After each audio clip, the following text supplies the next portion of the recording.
Hello guys and welcome to this brand new video. Today we're going to be reviewing all of the machines that I currently own as of August 2026. Now, let's start by the newest machine out of all, and it's this one. This is the Hoover X9. It's the newest machine I've ever bought as of this year. Also my first ever Hoover machine as well. I've only been using it for around 2 weeks, 3 weeks, which is when I got it, pretty much. And it's been nothing but brilliant. This machine has been working so good. It's probably the most start and forget machine I've ever bought. Very resilient, and it washes and rinses perfectly for me. Water levels are pretty respectable. Only thing that is most of a bummer on this model is, or well, higher as in general, is this jet system, which is only used on Eco 4060, which is a program that I will probably never ever start. So if you want the jet system to run, you have to go underneath the machine and hotwire the jet system pump, which I am not going to do because this machine washes and rinses just fine, even without it. But yeah, so far, this machine has nothing but amazing. Let me plug it in. So here it is. The machine is very intuitive. It's also got the app control. And this is the model without auto-dosing because I don't like auto-dosing ever since that. And yeah, it's a very nice and intuitive machine, programmed very well in my opinion. And it just works. I just put a load in, start it up without any extra options, and it just does the job perfectly. Moving on to my Beco B300. This machine is around 7 months old. I got it 7 months ago, as many remember. This machine has a bit of a mixed review, in my opinion. Reason why is because of a lot of things have been happening with it. Let's go to wash and rinse performance. So for me, this machine has been washing and rinsing fairly good. It hasn't been giving me much of a fuss. This is the 12 kilogram version. And needs probably some descaling, even though I run a top clean recently. Probably the dishwasher tablet I'm using is not very good. I need to go buy some citric acid. How is higher? Yeah. I definitely need some descaling here. But, yeah, the wash and rinse performance is pretty decent, I will say, for this model anyway. However, that is not the concern. There's another thing that I will mention in this review that I don't like very much, and it's how long the cycles can be. Now, some cycles are very long, like wool cycles an hour, darks is 2 hours, sports is an hour, but that's okay. Anti-stain, I've never personally used it all that much, 2 hours. Hygiene Plus is the longest, which I use all the time because it washes very well with the high levels. But what I don't like about this one is that you cannot turn off the steam, which is the most useless function I've ever seen. And yeah, it's just got pretty long cycle times, and then after like 30 minutes, sometimes it even adds even more time. This machine can take quite a long time to wash your clothes, but generally it does it pretty well, at least for me. Now, let's get talking about a certain issue I've been having with it. And if most follow the washer community on the Beco side of things might remember the inverter reset saga, where most of these Becos got shipped with a faulty inverter from factory, defective, with a bad firmware, and the machine fails to turn and resets the inverter.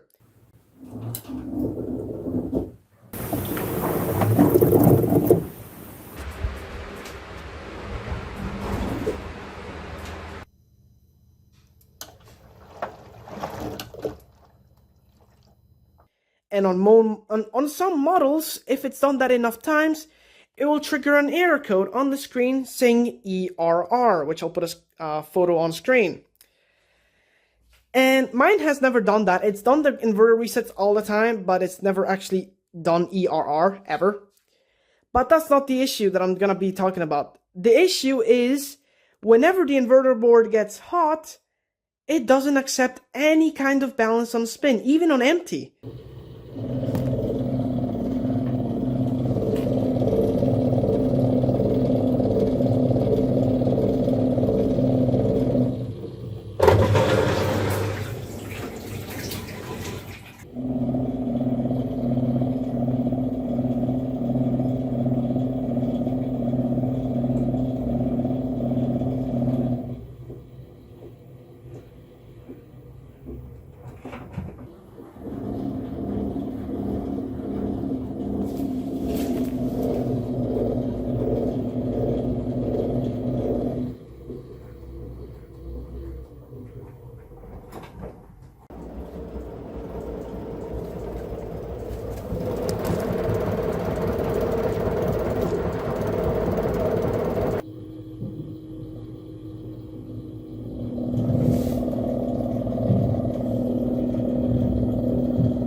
And that has been an issue that I've been fighting with for over 5 weeks.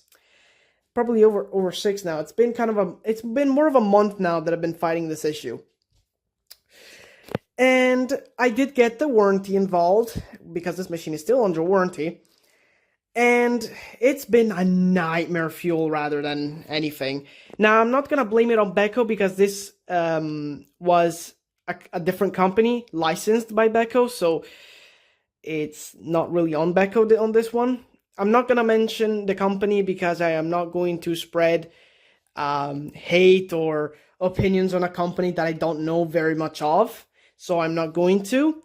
But the first guy came around after a few weeks of calling Beco. It took them like 2 weeks to actually respond with a company, saying that they were going to show up in that date. I don't remember now the date. The guy showed up, took a look at the machine, which I purposely put it on top clean so that the inverter was hot and it will make the issue. It made the issue in front of the technician, and he said, I'm going to be contacting Beco and I'll let you know. So I've been waiting weeks just for him to take a look at the machine for like a minute or two and leave. Okay, a week passes or something. I believe it was a week or two again. And the guy shows up again. By the time that he shows up again, I moved the machine on this other room. So just to tell you how much time it's been taking them. I was thinking that they were showing up with an inverter control board replacement because that's what needed fixing. The motor was fine. There was nothing wrong with it. No, the guy just showed up with a replacement motor. And I was like, dude, come on. Like, that's not going to fix it. It's not gonna fix anything. I was just fuming while he was assembling the new motor because I was like, bro, it's, oh my god, I'm gonna have to be fighting more weeks to get this thing fixed. And that's what I ended up doing because when I did a test wash, oh, what a surprise, it still did the issue. Just like before. So, since I actually asked him if I could keep the old motor, I just refitted the old motor back on. There's no point in wearing down a brand new motor that really doesn't need replacing. So I just put the original motor back on, and it works perfectly fine, just as expected. So I kept a brand new motor, which I'll put a photo on screen. Just yesterday, however, the technician showed up again after we called them back, because we called them back after it didn't work. It took them around 3 weeks to show up because it's August, and, well, not 2 weeks actually, probably a week or two. The 19th they showed up because it's August and it's holiday. But the guy showed up, a different guy this time, and he quickly went here and replaced the control board, which I actually kept, the old one.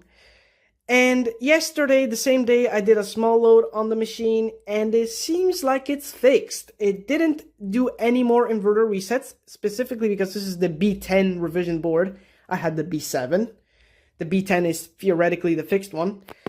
I've yet to do a full load on it to actually take a look if it's fully functional because, you know, our small load isn't properly enough to actually heat soak the board. but I'll do further testing and actually eventually update if the machine is actually fixed. But other than that hiccup, this machine has worked wonders. It just works. It does its job. It takes a little bit of time to actually wash. It's very long, but at least this machine features 2 rapid options, so you can speed it up if you want. The Hoover H-Wash 500, I already made a review many years ago, so I'm not really going to touch on this machine anymore, but I will do some updates regarding this machine. 2 updates actually. I mentioned on the previous reviews of this machine that I've done that the drum failed, and that's what it did. Year 3, the bearings started to have play, and it started to make these very loud knocking noises. Now, if you go check out the machine today, it's completely fine. And it's cleaning. Reason why is because just a few days ago, I replaced the drum. I bought a new drum for it and replaced it. And I also replaced the drawer because, as I mentioned before, the little wall divider was bent. It wasn't bent by the manufacturer. It was bent by me by accident when I opened it up to clean it up. I didn't close it correctly and I bent the walls. So I had to replace the drawer. Here's the old one over there. And yeah, so I replaced a few parts on it, and it's been working pretty good so far. It seems like ever since I moved houses, this machine has just worked a little bit better, so it's been washing okay. So, but that's all I'm gonna add. It's pretty much the same when it comes to jumping and unbalanced spin and the programming being a little bit ass sometimes. It's the same, but at least now it's got a working tub and it can be used properly now again. But moving on to the last machine, the Candy Smart Touch. Now, I got criticized a lot by some people on Instagram and other socials that... What are they doing in the laundromat? I got criticized a lot because this machine was one of those models that were most hated on the community. Because it's unreliable, it's cheap, it's not programmed well, and, well, it's glitchy and kind of ass. But for me, this is the 2018 model. It's a it's a CS T3. It's a T3 model. It's been working fine. It's been okay, and it's been washing perfectly for me. I use this to wash my dog's blankets and all that kind of stuff, and it does perfectly fine. So for me, this machine has been nothing but trustworthy. Other than that, it's got 2 hiccups. Every once in a while, it would have shown up the E09 error, which was a motor error. It did that like 2 or 3 times and then never again. Weird. I don't know. I didn't even try to fix it. It just stopped.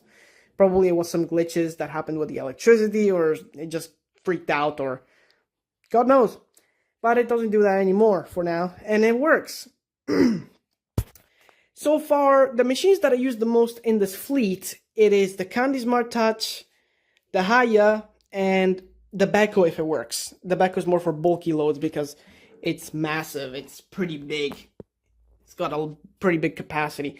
Though I really need to figure out what to do to fix this scaling issue, because I can't get rid of it. So I'm pretty sure it's something to do with the water. So I'll need to put some descaler on the water supply. But other than that, that's the review for these washing machines. However, it doesn't end here. We have a little bit of a bonus. The Whirlpool dryer. Now, most of you remember this one. I didn't really feature it on my channel all that much. But this dryer was the replacement of a Hotpoint Ari Stone dryer. Which is, well, that Hotpoint dryer was not exactly amazing, but at least it worked. This one is a different story, however. This one is one of those models that were known to be defective when it comes to sensor dry. And my god, if this is defective. Every time this thing ends the cycle with the clothes still wet. And I'm not talking about just slightly damp, wet. Like actual wet. It just feels steamy after the fact. I've cleaned the filters. I've even replaced some filters along the years. But this thing just fails me every single time because it's got a pretty terrible sensor. The stuff has to be super damp for it to detect properly, and it just doesn't work properly in my opinion. So I have to sensor dry a lot on this machine. However, since money is a little bit tight, I just use it the way it is until I can afford a new dryer. So I will be buying a dryer in the future, but for now, this is what we've got and what I'll be using for the next few years. And when it does dry, My god, this thing takes a long time to dry. Up to 4 hours. I am not kidding. This is the current fleet so far, and what I'll be using for the next few years. It is messy of how the plumbing is done, the wiring and everything, and I need to get rid of that setup over the drain. But once that's gonna get fixed in the future, as of now, everything works. You can turn on any machine you want and it will just do its thing. Hopefully you can say the same for the Beco. Once I'm gonna do a full load and see if it spins. If it does, then I'll call it fixed. But anyways, thank you guys for watching and see you in the next one.